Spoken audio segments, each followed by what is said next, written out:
اور یہ 8 ہجری کے بعد کی بات ہے، فتح مکہ ہو چکا تو 9 ہجری میں بہت سے وفود آنے لگے۔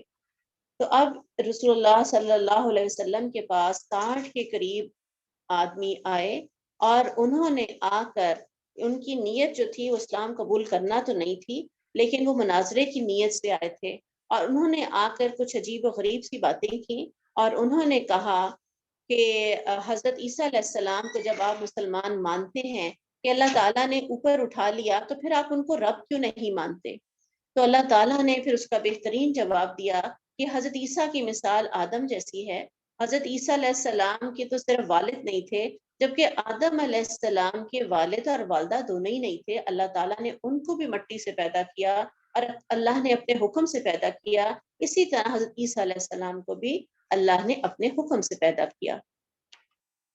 کوئی شخص علم وحی آ جانے کے بعد اس بارے میں آپ سے جھگڑا کرے تو آپ اسے کہیے، آؤ ہم اور تم اپنے بچوں اور بیویوں کو بلا لیں اور خود بھی حاضر ہو کر اللہ سے گڑ گڑا کر دعا کریں۔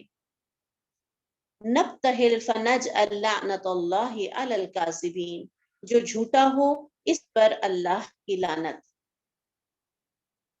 اب 30 آیات ہیں جو اس موقع پر اللہ تعالیٰ نے نازل فرمائی، اور عیسائیوں کے گڑھ تھا نجران جہاں سے یہ لوگ آئے تھے، اور 14 سردار تھے ان کے اندر۔ انہوں نے آ کے بہت سے سوالات کیے رسول اللہ صلی اللہ علیہ وسلم سے۔ انہوں نے پوچھا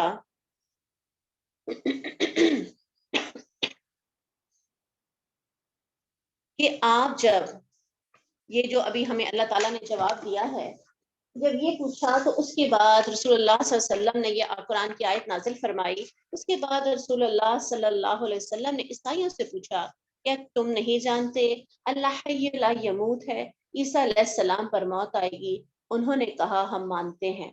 نبی کریم صلی اللہ علیہ وسلم نے فرمایا بیٹا باپ کے مشابہ ہوتا ہے؟ انہوں نے جواب دیا ہاں، یعنی کہ اللہ تعالیٰ کا بیٹا تو نہیں ہو سکتا۔ رسول اللہ صلی اللہ علیہ وسلم نے فرمایا اللہ تمام کائنات کا خالق اور رازق ہے، کیا عیسیٰ علیہ السلام بھی ایسے تھے؟ انہوں نے جواب نہیں میں دیا۔ رسول اللہ صلی اللہ علیہ وسلم نے فرمایا اللہ تعالیٰ ذرے ذرے کا علم رکھتا ہے، کیا حضرت عیسیٰ علیہ السلام بھی رکھتے تھے؟ انہوں نے جواب دیا نہیں۔ رسول اللہ صلی اللہ علیہ وسلم نے کہا اللہ تعالیٰ تو تمہیں پتا ہے کھانے پینے اور باقی تمام آلائشوں سے پاک ہے۔ نجرانی لاجواب ہو گئے۔ انہوں نے کہا حضرت عیسیٰ علیہ السلام تو کھاتے پیتے تھے، ایمان نہ لائے، یعنی ہر بات کا ان کے پاس جو ہے نفی میں جواب تھا، لیکن اس کے باوجود ایمان نہ لائے، جزیہ دینے پر رضامند ہو کر واپس چلے گئے۔ کتنے بدقسمت تھے۔ اور اس موقع پر پھر اللہ تعالیٰ نے کہا کہ اگر تم لوگ نہیں مانتے تو پھر آ جاؤ ایک دوسرے پر لعنت کرو، جو جھوٹا ہوگا اس پر اللہ کی لعنت ہے۔ تو اب پہلے تو وہ تیار ہو گئے، لیکن ان میں ایک بزرگ تھا، اس نے عیسائی نے کہا کہ دیکھو اے گروہ نصارہ، تم جانتے ہو کہ اللہ تعالیٰ نے اپنی کتاب میں یعنی تورات میں اور انجیل میں بنی اسماعیل میں سے ایک نبی بھیجنے کا ذکر تو کیا ہے، کیا پتا یہ وہی نبی ہو، اور اگر یہ وہی نبی ہوا اور اگر ہم نے یہ مباہلہ ان کے ساتھ کر لیا تو پھر نہ ہم بچیں گے نہ ہماری نسلیں بچیں گی۔ تو میرا یہ خیال ہے کہ ہمیں واپس چلا جانا چاہیے اور جزیہ ادا کر دینا چاہیے۔ تو پھر انہوں نے ایسا ہی کیا، اور پھر انہوں نے کہا کہ آپ اپنے ساتھ ہمارے ساتھ اپنا ایک بندہ بھیج دیجئے کیونکہ جزیے کے لیے۔ تو رسول اللہ صلی اللہ علیہ وسلم نے عبیدہ بن جراح سے کہا اٹھو۔ جب وہ کھڑے ہوئے تو آپ صلی اللہ علیہ وسلم نے فرمایا اس امت کا امین یہ شخص ہے۔ حضرت عبیدہ بن جراح کی اولاد نہیں تھی، اور وہ بھی پلیگ سے فوت ہوئے تھے، طاعون کی بیماری سے فوت ہوئے تھے۔ اور اس وقت مباہلہ کے اندر رسول اللہ صلی اللہ علیہ وسلم کی تمام اولاد میں سے صرف اور صرف حضرت فاطمہ زندہ تھیں، اور وہ مباہلہ کے اندر آئی تھیں۔ حضرت علی، حسن حسین بھی نکلے تھے، لیکن پھر مباہلہ نہیں ہوا تھا اور وہ لوگ واپس چلے گئے تھے۔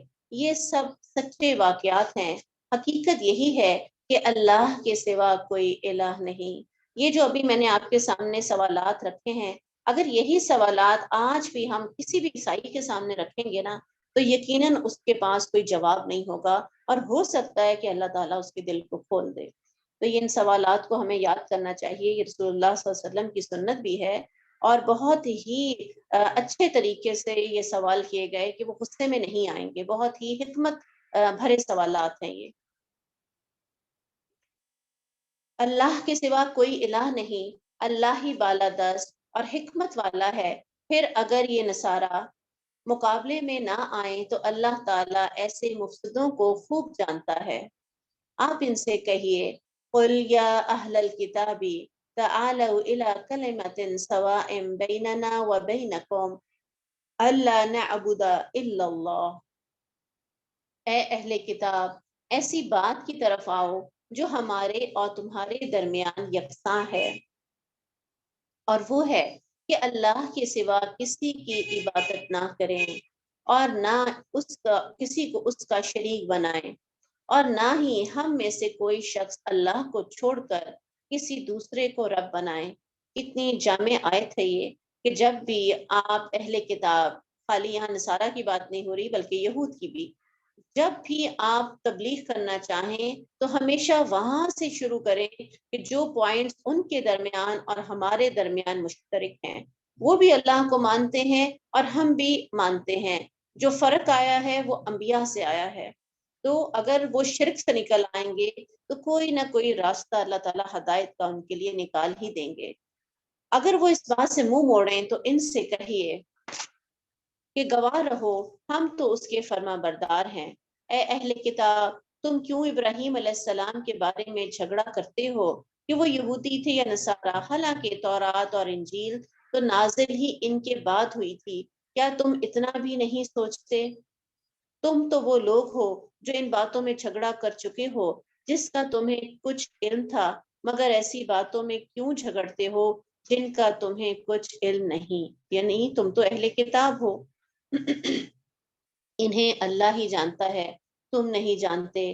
حضرت ابراہیم علیہ السلام نہ یہودی تھے نہ عیسائی تھے، بلکہ سب سے ہٹ کر اللہ ہی کا حکم ماننے والے تھے، اور وہ مشرک بھی نہیں تھے۔ وما کان من المشرکین، کیونکہ یہ تو کتابیں بہت پہلے نازل ہو گئی تھیں۔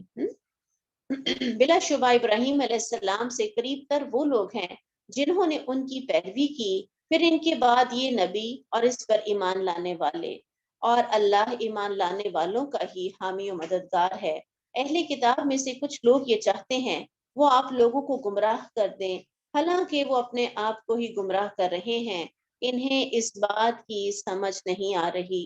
اے اہل کتاب، تم اللہ تعالیٰ کی ان آیات کا کیوں انکار کرتے ہو جن کی تم خود گواہی دیتے ہو؟ اے اہل کتاب، تم حق و باطل کی آمیزش کیوں کرتے ہو اور جانتے بوجھتے سچی بات کو کیوں چھپا جاتے ہو؟ اہل کتاب کی سب سے بڑی جو بدنصیبی ہے وہ یہ ہے کہ ان لوگوں تک اپنی کتاب تک رسائی نہیں ہے۔ ان کے جو بشپس ہیں، ان کے جو پادری ہیں، وہ پڑھتے ہیں کتاب اور جو دل چاہتا ہے اس کو آگے بیان کر دیتے ہیں۔ سال میں ایک دفعہ یہ لوگ اکٹھے ہوتے ہیں اور بیٹھ جاتے ہیں سر جوڑ کر اور اپنی کتابوں کے اندر تحریف کرتے ہیں، یعنی اب اس آیت کو بدل دینا چاہیے اور اس کی جگہ کوئی اور لے آنی چاہیے۔ تو اب جو بھی انجیل اور تورات دنیا کے اندر ہے وہ سب کی سب تبدیل ہو چکی ہیں، بہت چند ایک ہی آیات ہوں گی جو اس کے اندر ابھی تک موجود ہوں گی، باقی وہ سب لوگوں کی اپنی ذاتی جو ہے اس میں رائے اور پسند شامل ہے۔ تو اس لیے اللہ تعالیٰ بار بار ان کے جو علماء ہیں ان سے مخاطب ہیں، تو ہمیں اس موقع پہ شکر ادا کرنا چاہیے اللہ تعالیٰ کا کہ ہم میں سے ایک ان پڑھ بندہ بھی اگر اس کتاب کو سمجھنا چاہے اور اس کا علم سیکھنا چاہے۔ ہمارے ساتھ الہدا میں جب جس سال میں نے الہدا کا کورس کیا تو انسان کی عقل دنگ رہ جاتی ہے کہ ہمارے ساتھ ایک خاتون تھی کہ جو بالکل ان پڑھ، جیسے کہ رسول اللہ صلی اللہ علیہ وسلم کے بارے میں آتا ہے امی، کہ اپنا نام لکھنا پڑھنا بھی نہیں جانتے تھے، وہ ایسی خاتون تھی، اور انہوں نے ہمارا پورا الہدا کا کورس کیا۔ اتنا شوق تھا، وہ کہتی ہیں کہ کوئی بھی میرے پاس بیٹھا ہوتا تھا، کوئی بچہ، کوئی بڑا، کوئی مہمان ہی آ گیا تو میں کہتی تھی اچھا یہ بتاؤ کہ یہ کیا لکھا ہوا ہے، یہ کیا لکھا ہوا ہے۔ اور جب وہ ایگزام دیتی تھی تو ان کو ہیلپر دے دیا جاتا تھا، وہ اوپر عربی بولتا تھا ٹیکسٹ اور یہ اس کا ترجمہ بولتی جاتی تھی۔ تو آپ دیکھیں کہ یہ ایسی کتاب ہے کہ جس کے پاس دنیاوی علم نہیں ہے وہ بھی اس پہ عبور حاصل کر سکتا ہے، وہ بھی اس کو سیکھ سکتا ہے، اس کے لیے مشکل نہیں ہے۔ تو اللہ تعالیٰ ہم سب کو اس کتاب کا حق ادا کرنے کی توفیق عطا فرمائے۔ اہل کتاب کے کچھ لوگوں نے کہا کہ جو کچھ ان ایمان والے مسلمانوں پر نازل ہوا ہے، پہلے پہر تو اس پر ایمان لاؤ اور پچھلے پہر اس کا انکار کر دو۔ یعنی ایمان تو وہ لاتے نہیں تھے، صرف وہ یہ سوچتے تھے کہ کس طریقے سے اسلام کو نقصان پہنچایا جائے۔ اب یہ پلاننگ تھی یہود کی، پڑھے لکھے تھے اور ان کے بارے میں مشہور تھا کہ ان کو علوم شریعہ معلوم ہیں، عالم ہیں اور دنیاوی علم بھی ان کے پاس بہت ہے۔ تو یہ کچھ دن انہوں نے یہ ڈرامہ کیا کہ ہم اعلان کریں گے ہم مسلمان ہو گئے ہیں، اور اس کے بعد پھر کچھ دنوں کے بعد ہم انکار کر دیں گے۔ تو جو عام ایک سادہ مسلمان ہے یا لوگ جو ہیں وہ اسلام کی طرف اچھی نگاہ سے دیکھ رہے ہیں اور اسلام تیزی سے پھیل رہا ہے، کم از کم اس کے پھیلاؤ میں کچھ کمی آ سکے گی۔ تو انہوں نے اسی طرح کرنے کا ارادہ کیا تو اللہ تعالیٰ نے قرآن میں یہ آیت نازل کر دی، پچھلے پہر تو اس پر ایمان لاؤ، پہلے پہر تو اس پر ایمان لاؤ اور پچھلے پہر اس کا انکار کر دو، شاید اس طریقے سے یہ لوگ اپنے ایمان سے پھر جائیں۔ کتنی چھوٹی چھوٹی اور فضول قسم کی حرکتیں تھیں۔ وہ یہ بھی کہتے ہیں اپنے مذہب والے کے سوا کسی کی بات کا اعتبار نہ کرو۔ کتنی یہاں پہ جامع بات اللہ تعالیٰ نے بتا دی۔ یعنی اسرائیلی جو ہیں ان کی کتابوں کے اندر یہ بات لکھی ہوئی ہے کہ اگر اسرائیل کا کسی اسرائیلی کا بیل اگر دوسرا اسرائیلی زخمی کر دے تو اس پر کوئی تاوان نہیں، لیکن اگر غیر اسرائیلی کر دے تو پھر اس کے اوپر تاوان دینا ہوگا۔ اسی طرح اگر کوئی چیز اسرائیلی کو مل جائے تو وہ اگر اپنے ہی اسرائیلی بھائی کی ہے تو ضرور اعلان کرے، اگر نہیں ہے تو خاموشی سے رکھ لے۔ اور قاضیوں کو کہا گیا کہ اگر اسرائیلی بھائی کا مقدمہ آیا ہے تو جیسے مرضی اس کو جتائیں، اور غیر اسرائیلی کا ہے تو اس کے حق میں کبھی بھی فیصلہ نہ کیا جائے۔ تو یہی وجہ ہے کہ رسول اللہ صلی اللہ علیہ وسلم کے دور میں یہود اپنے مقدمے رسول اللہ صلی اللہ علیہ وسلم کے پاس لانے لگ گئے تھے کہ ان کو جو ہے یقین تھا کہ رسول اللہ صلی اللہ علیہ وسلم انصاف کریں گے۔ جو ایمان نہیں رکھتے تھے وہ بھی رسول اللہ صلی اللہ علیہ وسلم کے پاس آنے لگ گئے تھے۔ وہ یہ بھی کہتے ہیں کہ اپنے مذہب والے کے سوا کسی کی بات کا اعتبار نہ کرو۔ آپ صلی اللہ علیہ وسلم ان سے کہیے ہدایت وہ ہے جو اللہ کی ہے، وہ کسی دوسرے کو بھی وہی کچھ دے دے جو تمہیں دیا، یا ہدایت وہ ہے جس سے وہ تمہارے پروردگار کی حضور تم پر حجت قائم کر سکیں۔ نیز ان سے کہیے کہ فضل و شرف تو اللہ کے اختیار میں ہے، وہ جسے چاہے دے دے، کیونکہ وہ بڑا وسیع نظر اور سب کچھ جاننے والا ہے۔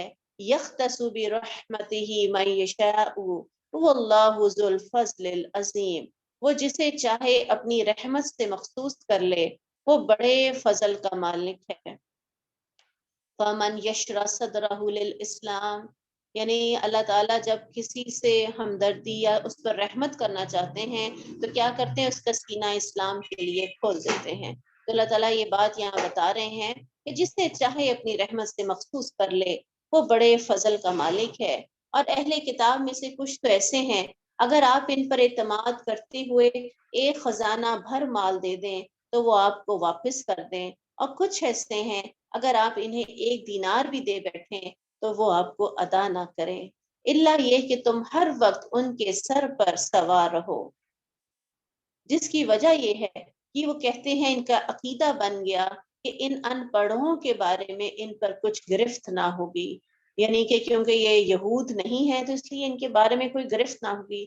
جو برائیاں یہود کے اندر تھی آج ہم دیکھتے ہیں وہ ساری کی ساری برائیاں آج ہمارے اوپر ہیں، ہمارے اندر آ چکی ہیں کہ جس طرح سے یہاں پہ کہا گیا کہ امانت رکھی جائے اس میں خیانت ہوگی، یہ سب سے زیادہ جو برائی ہے یہود و نصارہ میں تو یہ شاید یہ کم ہو چکی ہو، لیکن آج ہم مسلمانوں میں بہت ہے۔ ہم اپنا بھی نہیں دیکھتے اور ہم غیر بھی نہیں دیکھتے، وہ اپنوں کے ساتھ تو کم از کم بھلائی کرتے ہیں، آج ہم اپنوں کی ہی جڑیں زیادہ کاٹنے والے بن گئے ہیں۔ یہ لوگ دیدہ دانستہ اللہ کی طرح جھوٹی باتیں منسوب کرتے ہیں۔ بات یہ ہے کہ جس شخص نے بھی اللہ سے کیا ہوا عہد کو پورا کیا اور اس سے ڈر گیا، واتقى فإن اللہ يحب المتقین، تو اللہ ایسے ہی پرہیزگاروں کو پسند کرتا ہے۔ لیکن جو لوگ اللہ کے عہد کو اور اپنی قسموں کو تھوڑی سی قیمت کے عوض بیچ ڈالیں تو ایسے لوگوں کا آخرت میں کوئی حصہ نہ ہوگا۔ قیامت کے دن اللہ تعالیٰ ایسے لوگوں سے کلام نہ کرے گا اور نہ ان کی طرف دیکھے گا اور نہ ہی انہیں گناہوں سے پاک کرے گا، اور انہیں دکھ دینے والا عذاب ہوگا۔ یاد رکھیں، جہاں پر بھی ایسی یہ جو یہاں پہ اللہ تعالیٰ نے بتائی علامات آ جائیں، اس کا مطلب ہے کہ وہ گناہ کبیرہ ہے۔ تو اللہ تعالیٰ کلام بھی نہ کریں گے، دیکھیں گے بھی نہیں، اور ان کو گناہوں سے پاک نہیں کریں گے، تو یہ بہت ہی بڑے عذاب کی علامت ہے، عذاب علیم۔ اور ان اہل کتاب سے کچھ لوگ ایسے بھی ہیں جو تورات کو پڑھتے وقت اپنی زبانوں کو ایسے موڑ دیتے ہیں تاکہ تم اسے تورات کا حصہ سمجھو، حالانکہ وہ تورات نہیں ہوتی، اور کہتے یہ ہیں کہ یہ اللہ کی طرف سے نازل شدہ ہے، حالانکہ وہ عبارت اللہ کی طرف سے نازل شدہ نہیں ہوتی۔ یہ لوگ دیدہ دانستہ جھوٹی باتیں اللہ سے منسوب کرتے ہیں۔ کسی شخص کا یہ حق نہیں کہ جسے اللہ تعالیٰ کتاب و حکمت اور نبوت عطا کرے، پھر وہ لوگوں سے یہ کہے کہ تم اللہ کو چھوڑ کر میرے بندے بن جاؤ، بلکہ وہ کہے تم اللہ والے بن جاؤ۔ کونوا ربانیین بما کنتم تعلمون الکتاب، کیونکہ جو کتاب تم لوگوں کو سکھاتے ہو اور خود بھی پڑھتے ہو، وہ نبی تمہیں یہ کبھی نہ کہے گا تم فرشتوں اور نبیوں کو ہی رب بنا لو۔ بھلا تمہارے مسلمان ہو جانے کے بعد وہ تمہیں کفر کا حکم کیسے دے سکتا ہے؟ اور آج ہمارا ایک بہت بڑا فرقہ جو ہے، وہ نعوذ باللہ رسول اللہ صلی اللہ علیہ وسلم کو انسان ہی ماننے کے لیے تیار نہیں، وہ ان کو بشر ہی نہیں مانتے۔ یہاں پہ اللہ تعالیٰ کہہ رہے ہیں نبی آپ کو کیسے کہہ سکتے ہیں؟ اور وہ وقت بھی یاد کرو جب اللہ تعالیٰ نے تمام انبیاء سے یہ عہد لیا کہ اگر میں تمہیں کتاب و حکمت عطا کروں، پھر کوئی ایسا رسول آئے جو اس کتاب کی تصدیق کرتا ہو، تو تمہارے پاس ہے جو تمہیں اس پر ایمان لانا ہوگا اور اس کی مدد کرنا ہوگی۔ اللہ تعالیٰ نے یہ حکم دے کر نبیوں سے پوچھا کیا تم اس بات کا اقرار کرتے ہو؟ آج آپ دیکھیں کہ ہمارے اندر اس قدر شرک آ چکا ہے، جیسے یہاں کہا گیا نا فرشتوں کو، نبیوں کو، اور اس کے اضافہ کر لیتے ہیں ولیوں کو بھی۔ ہم نے بعض اوقات رب کہنے سے ہم لوگ نہیں رکتے۔ بعض لوگ کہتے ہیں کہ نعوذ باللہ جب بھی بجلی چمکے تو بابا فرید گنج بخش کا نام لے لیا کریں، انہوں نے اپنے لوٹے میں بجلی کو بند کیا تھا۔ اگر آج آپ دیہات میں کسی سے پوچھیں تو وہ آپ کو بتائیں گے کہ وہ آج بھی انہی بزرگ کا نام لیتے ہیں۔ استغفر اللہ، میں نے خود کئی لوگوں سے یہ سنا، تو اس کے بعد پھر یہ بات میں نے آگے آپ تک پہنچائی ہے کہ اس کو آپ لوگ خود بھی اس کے بارے میں انویسٹیگیٹ کریں۔ شرک جو ہے وہ سیاہ رات میں سیاہ پتھر پر سیاہ چونٹی کی طرح ہے، یعنی کہ اس طرح سے داخل ہو جاتا ہے کہ ہمیں پتہ بھی نہیں چلتا، خبر بھی نہیں ہوتی۔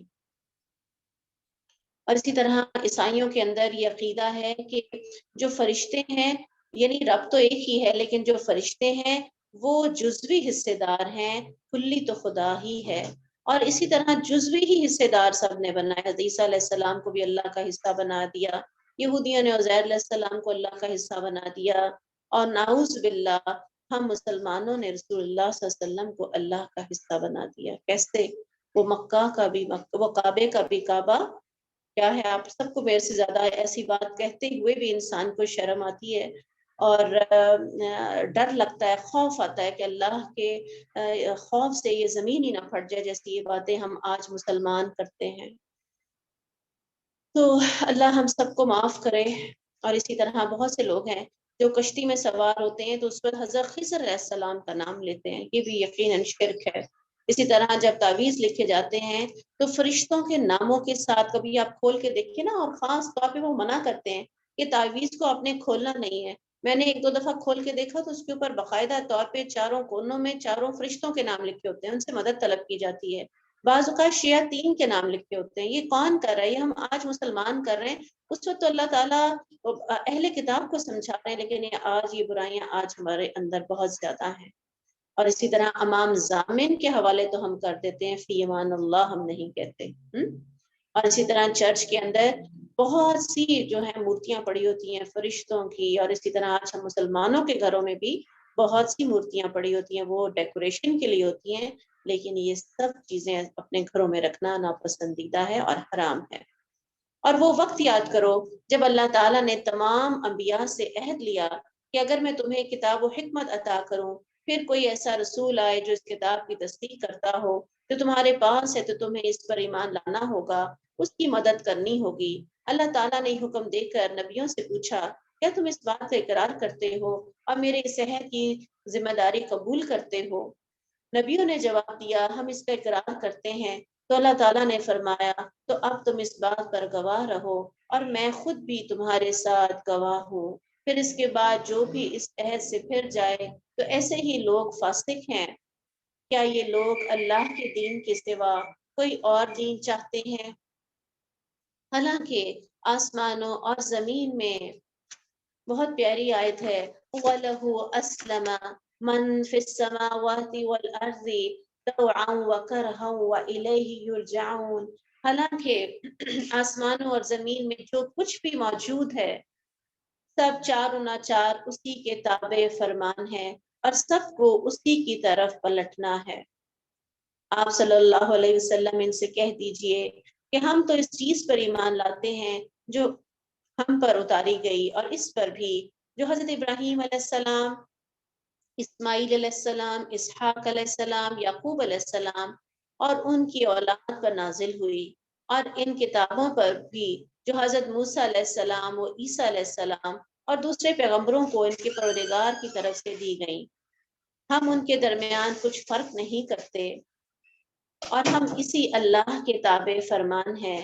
وَمَن يَبْتَغِي غَيْرَ الْإِسْلَامِ دِينًا فَلَن يُقْبَلَ مِنْهُ وَهُوَ فِي الْآخِرَةِ مِنَ الْخَاسِرِينَ۔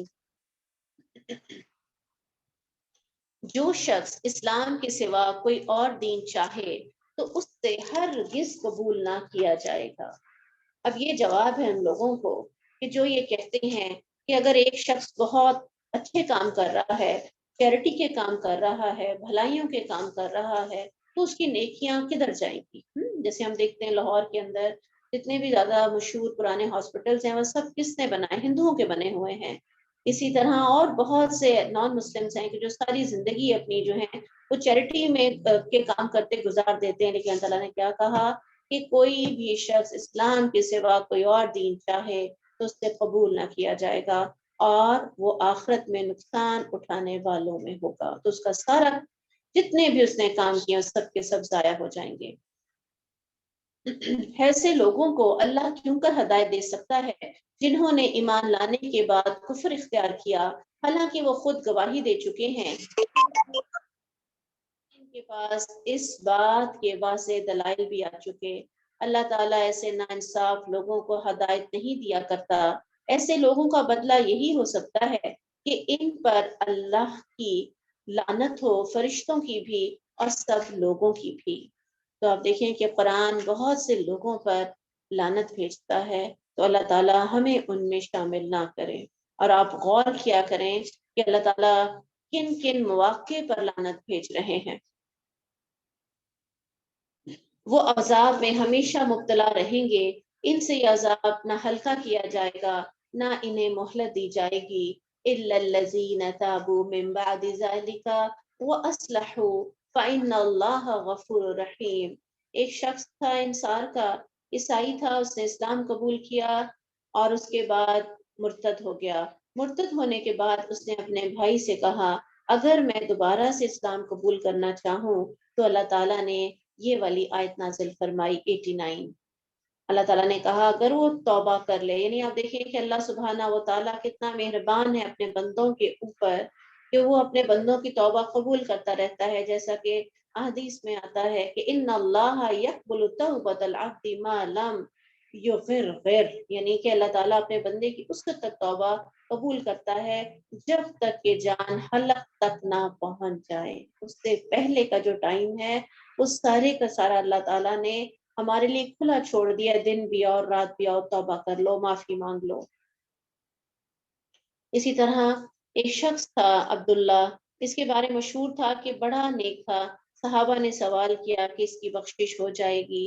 تو آپ صلی اللہ علیہ وسلم نے فرمایا اس نے ایک سجدہ بھی رب کو نہیں کیا تو بخشش کیسی ہوگی؟ کوئی صورت نہیں ہے. فَإِنَّ اللَّهَ غَفُورٌ رَحِيمٌ، تو بے شک اللہ تعالیٰ بہت بخشنے والا اور رحم کرنے والا ہے.